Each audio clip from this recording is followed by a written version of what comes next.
What's going on, guys? Welcome back to the channel. So we're out in the shop tonight. Last video we finished up the frame, getting the frame welded up. I'm ready to put the motor back in. I've got the coupling that I was talking about that came in, and I've got some paint. I've already painted the frame in here. I just did this with some paint in the can. That way, you know, this is not going to be visible. I don't want to waste good paint that I ordered for the outside of it. Inside the frame rail is going to be nasty anyway. I've got that gear on there, or that part of the coupling, the steel part of the coupling gear that's up on there. I reused that one because there's nothing wrong with it. The splines fit tight in the new coupling, so I didn't see no reason to put another new one in there because that one has already been replaced. That's not the factory one anyway, but it was loose. I've got it tight. I use this right here. That's what you need to get up in there, because a socket style like this right here will not fit because the bolt's so close to that steel plate that's down in there. But anyway, put that on there and then put that pipe on there, so I got it good and tight. Have no idea what it's supposed to be torqued to, but there's no way you could get to it anyways to get any kind of torque on it, because the way that plate comes over the top of the head of it there. So anyway, we got that going on, and over here, this is the old plastic coupling flange right here. And I don't know if the camera will pick that up, but the splines and that is quite wore out. You should be able to see the wear in that right there. But anyways, we got a brand new one installed on there, and now the trick is getting this splined on the hydraulic pump with it sitting in there. Get this thing leveled in there to get it splined correctly without damaging this. And so that may be a bit tricky, I'm not sure. Spray a little paint on the motor, make it look a little better before we put it back in there. And got it hanging up there off the tractor. So we're gonna get this thing lifted up here and stuck over in there. Hopefully it's not too big of a deal to get this thing lined up. I should have removed the blade on this thing before I started this project, but as I say, hindsight is 20/20. So anyway, that's the deal. I'm gonna set you guys up over here, and we're gonna see if we can get this motor stuck in here. I think there's 12 bell housing bolts over there, and then the 2 mount bolts, one on each side where the pumps are. You can't put those in until you get the bolts is right beside. There's not enough room. And then you have 2 bolts here. It's basically all that holds the engine in there. And then got some cables and some wires and stuff, that sort of thing. But nothing too complicated there. So we're gonna get it set over in there, and we may have to put a come along or something on this frame rail after welding and stuff on it. It probably drawed this frame rail a little bit, so the hole may not line up exactly, so we may have to tweak that a little bit whenever we go to putting the radiator and the bolts and stuff in it. But we'll cross that road when we get there. Set you guys up over here. We'll see if we can get this motor set in here.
about 2 days later now. I've got everything stuck back in there except for the oil cooler, and putting some hydraulic fluid in it I think is where we're at. And then we should be able to get this thing cranked up and see that it's probably still going to do the same thing it was, which was not move. But I need to do that in order to do some more troubleshooting, and it's a good possibility that we have to take the engine and the hydraulic pumps back out of this thing, and that we may have something going on with the hydraulic pump. I do not have the rear engine mounts in there because the way they're designed is kind of a two-person job. The bottom of the mount's got like a little nut welded to the plate, and it goes up inside the bracket there on the frame, and then the bolt comes from the top side down and tightens down into it. But I can't hold that little plate up from the bottom and put the bolt in from the top and turn it because there's no access to get to it with all the hoses and stuff. I can't get my arm up through from the top side. I could weld that little plate on the bottom, could tack weld it to the bottom up under there so that I could do it, but as I say, I don't think this thing is going to move anyway. If it does, I'll figure out how to get the bolts in there, but for right now I'm going to leave that alone. I've got the two front mounts in there tightened down, and I went to Tractor Supply and picked up a bolt. Remember, one bolt was broken. The bolt that I bought was too short, an inch too short, so I've got to go pick up another bolt.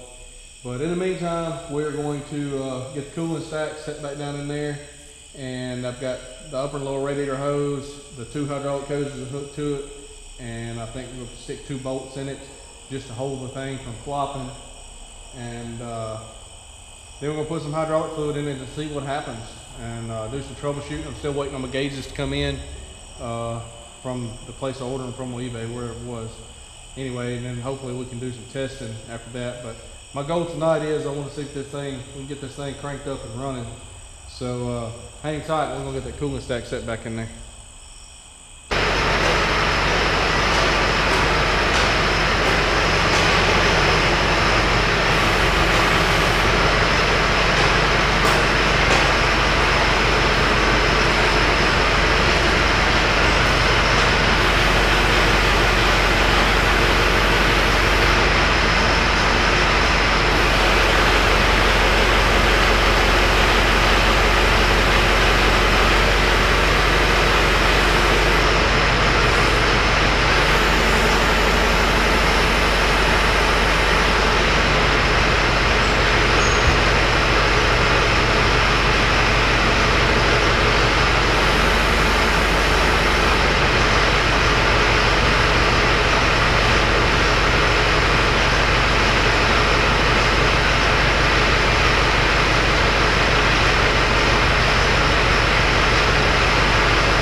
Alright guys, so my camera died a while ago and I had to go charge my battery up, and I found some information on this thing on the internet, did a little research, and I've traced some hoses down. I don't know where the camera cut off at, but basically got the engine put back in there, hooked back to the pump, started it up, ran it, same exact thing. I did some testing. I still have not got my gauges in yet, but I did some testing by just taking hoses loose. And I took this fitting off right here, where this is your pilot pressure going into your valve here. Actually, this line here is what's going in. This is where you're supposed to check it at.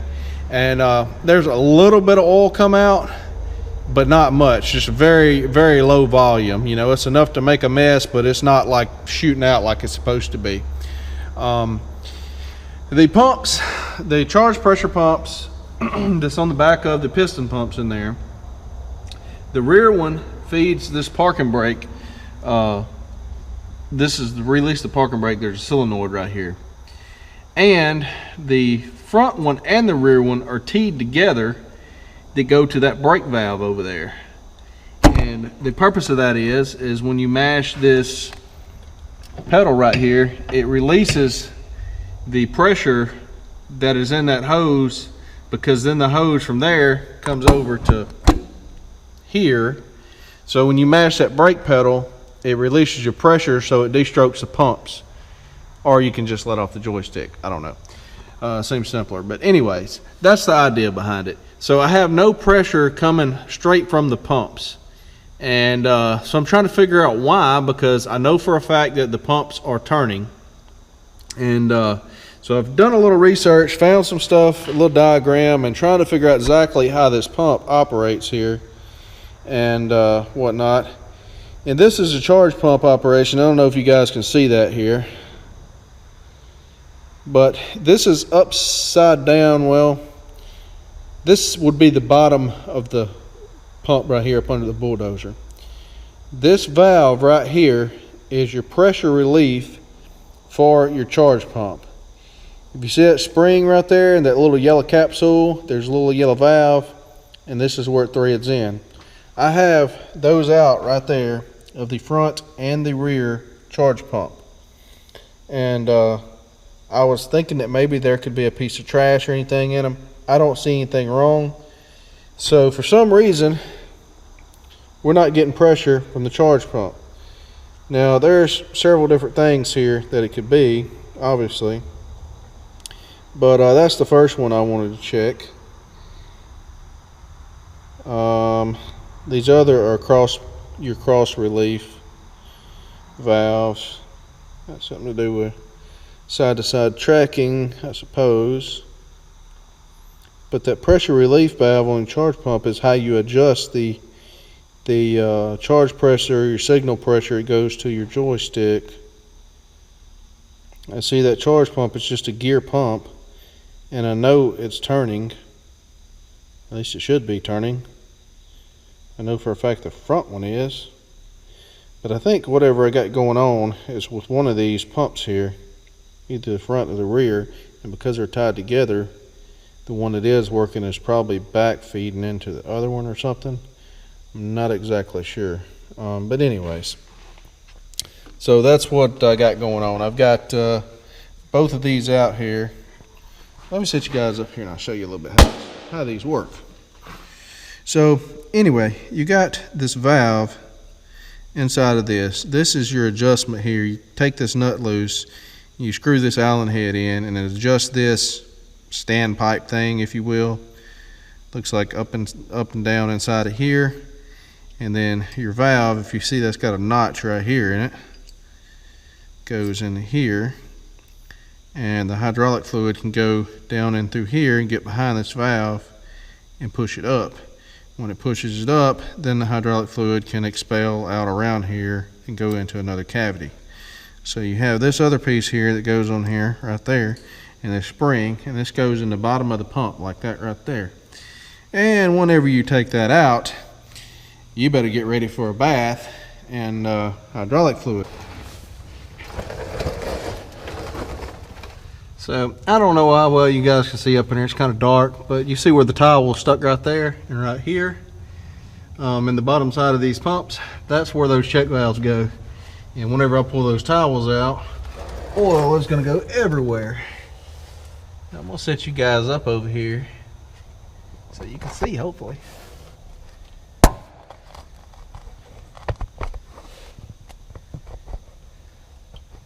I don't know, you guys just going to be upside down. You all right with that? You're going to be upside down just like I am. Hopefully you can see right there. Maybe I got the camera focused right.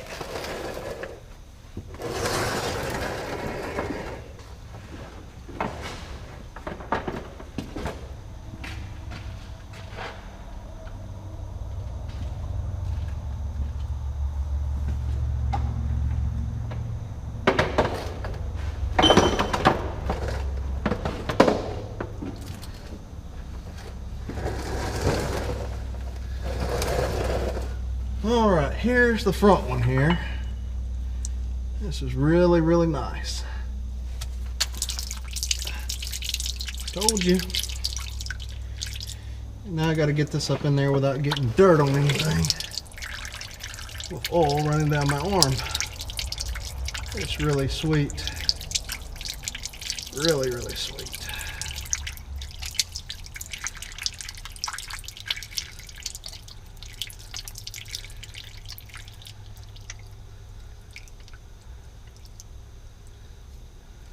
Alright guys, I'm going to crank this thing up briefly just to see. I don't think we accomplished anything by pulling those out and putting it back in there, but we're going to see.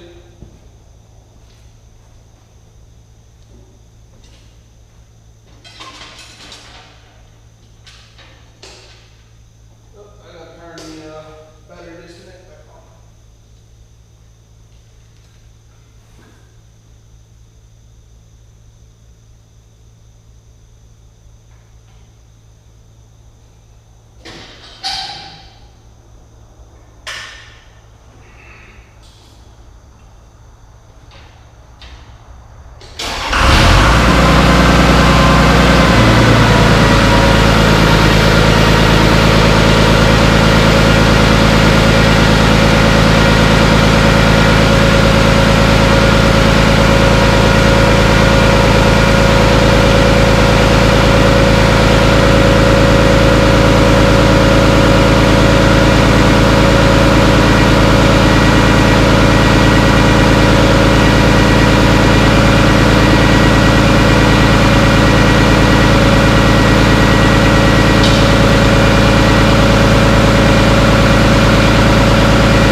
Alright guys, so looking at that diagram, when the charge pressure comes out of the pump, it goes back here to the filter housing and goes through these filters.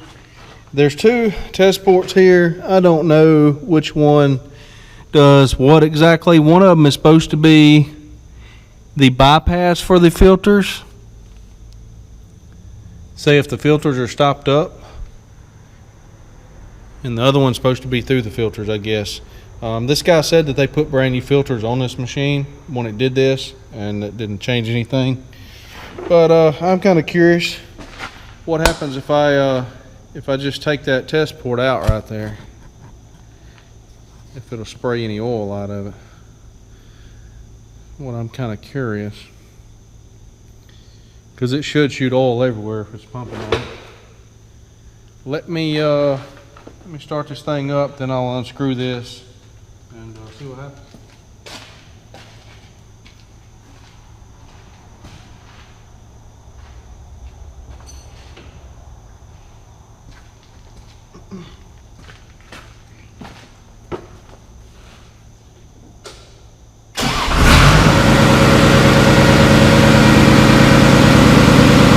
It's under pressure.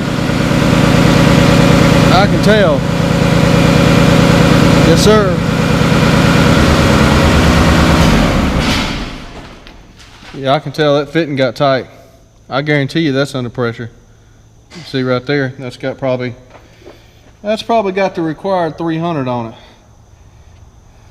So now we're getting somewhere. If we got pressure out there at the filter housing, straight off the pumps, where's it going to? Because it goes back into the pump from here. It goes back into the pump down to those relief valves.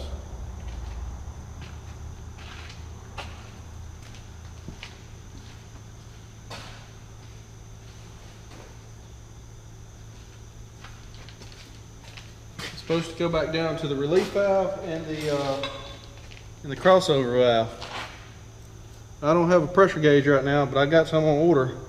I guarantee you that's got the required pressure on it because I can feel it on the threads because I had it finger tight, and when I cranked it, it was super tight. And we have another one right here. I can't really get to it too good.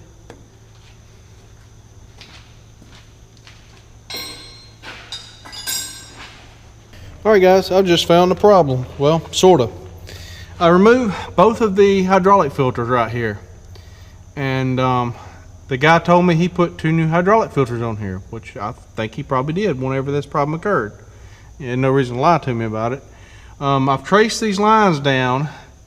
This line right here, this filter housing right here at the back, comes off of the rear charge pump. And it comes out of the pump. That's this line right here. Goes through this filter, comes back around behind, you can't really see probably with that, but goes behind the filter housing back through this yellow tube into another line back to that pump. And the front filter housing does the same exact thing. Now you will notice that there is oil or hydraulic fluid dripping out of this rear one. This is the one I took the fitting out of right there, or could tell there was a lot of pressure on it. And if you look up there, there is no hydraulic fluid dripping out of the front one. I took the line right here on the left out of that front filter housing right there loose at the pump and cranked it up and run it, and no oil come out. There should be a volume of oil come out of that. The filters over here, this is the filter off of the rear, slam full to the top of hydraulic fluid just like it should be. And this one here is half full, just like he probably poured some hydraulic fluid in there, if I had to guess, before he put the filter on or something, and screwed it on there. And that's how she is. So that tells me there's a problem with the charge pump, the front charge pump. That's what that's telling me. And that controls your movement. The oil has to go from the pump through this filter back to the pump, and then through the relief valves and through the controls. After it goes back in there, it comes out of this hose, your brake valve over there, it goes into your joystick and everything over here. So that right there tells me that there is no oil coming out of the charge pump going to the filter housing on the front pump. So I've confirmed that there is a pump problem, looks to me like, going on with the front pump. So I don't know, it could be a broke gear. He said it all happened at one time, and I haven't seen any metal in anything. He said there was no metal in the old filter when he took it off.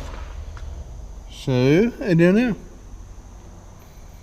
But we definitely got a problem right there. That is for certain. I'm trying to think of how I can do this. If I screw this front filter back on there, and start it up, it's just gonna make a mess if I try to do that. I pretty well know. I've pretty well confirmed the issue right there already. So yeah. All right guys, I don't know how well the lighting is right there, but I've got the rear filter off. Got it here in my hand, as you see. Goes right in behind here. And I'm gonna start this thing up real quick like. and see that nothing comes out of there.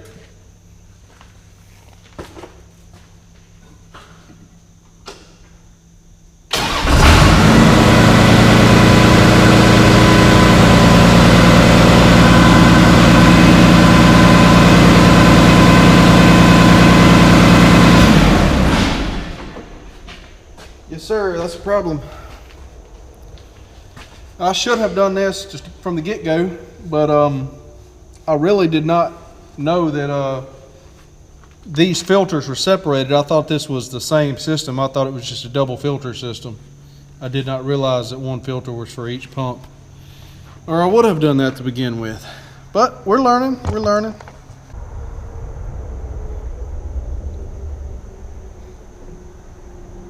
The threads on that thing is about a mile long.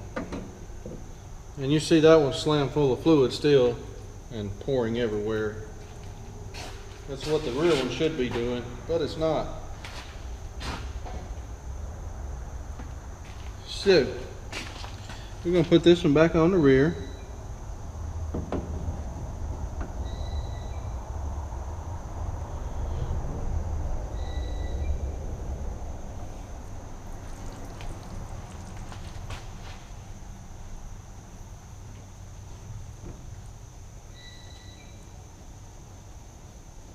Brand new filter, had never had any oil pumped through it. I think the gear on the charge pump, on the front charge pump, probably busted, and he messed with the parking brake switch and he put some new filters on, is what he said. Pulled the final drives, loaded it on a trailer, carried it home, and then I bought it. So.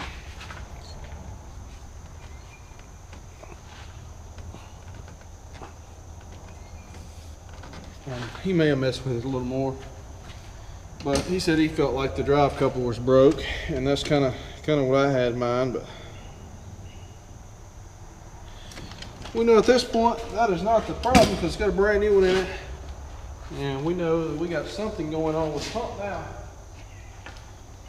and that's what I needed to find out. For sure there was a pump problem and not, you know, a problem with the final drive wheel motor losing pressure somewhere else.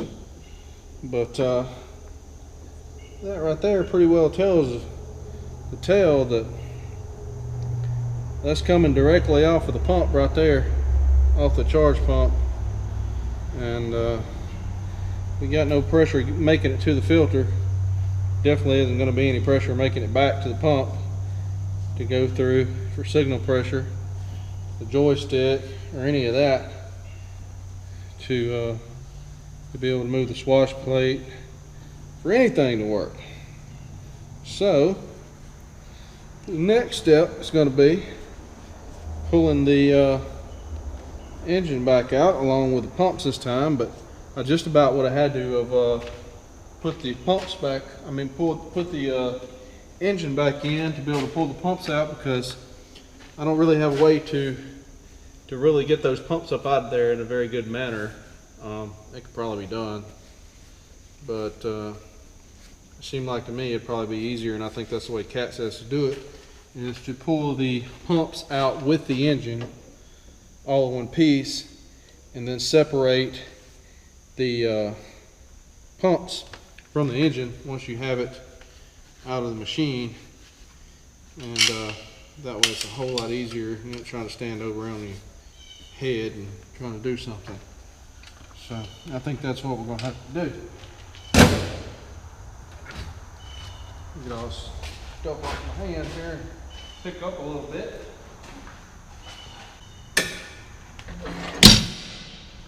Well, I can sort of rest now because I have an idea at least what's going on. At least I know with certainty that the problem is in the pump, which I suspected that anyway, but there's so many things and none of this stuff is cheap. I wonder if I can get parts, or I can get parts for that pump.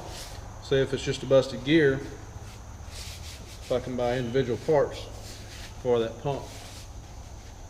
I know somebody can get parts for it because they rebuild them, but I don't really know where to get parts for it. So that's going to be my next problem, is figuring out exactly what, when we get it out, what that's going to be about. But looks like that's the next step, is get this thing torn back out of here, which the way I put it together, just got to snatch the cooling stat back out and disconnect all the wires and hoses and that sort of stuff, and then all the freaking hydraulic lines on the pumps is going to be the major thing, because the engine is just sitting in there. I've got two bolts holding the engine down on the front, 2 motor mounts. The rear ones, the rubber pads are sitting there, but the bolts, I didn't have any help to get the bolts in there or anything, so and I'm missing 1 bolt that I got the wrong one at Tractor Supply, so they're not in there. It's just sitting there. So I only got 2 bolts and holding it in,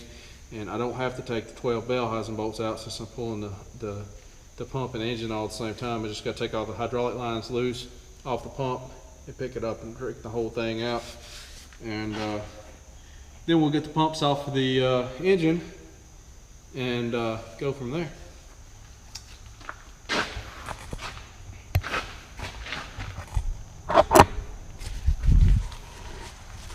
So anyway, I'm gonna go ahead and wrap this video up, and I'm gonna go in the house and take a shower. I feel a little bit better now. At least I know, I have an idea of where the problem is in the pump. It's the front charge pump. And so I'm gonna go take a shower and get cleaned up, and I'll mess with this thing a little later. I've got to go pick up a load. So anyway, thanks for watching. We'll see you guys in the next video.